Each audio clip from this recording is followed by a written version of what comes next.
योगेश पवारच्या खुनाच्या गुन्ह्याची उकल केल्याप्रकरणी दहिवडी पोलिसांचा 25,000 रुपयांचं बक्षीस देऊन पोलीस अधीक्षकांकडून सन्मान।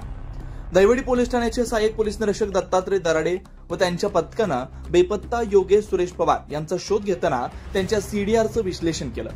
गोपनीय बातमीदारामार्फत माहिती काढून त्याचा खून झाला असल्याचं निष्पन्न करून गुन्हा दाखल केला।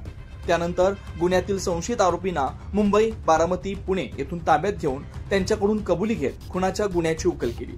याबद्दल पोलीस अधीक्षक समीर शेख यांनी रोख रक्कम 25,000 रुपयांचं बक्षीस देऊन दहिवडी पोलीस ठाण्याचा सन्मान केलाय।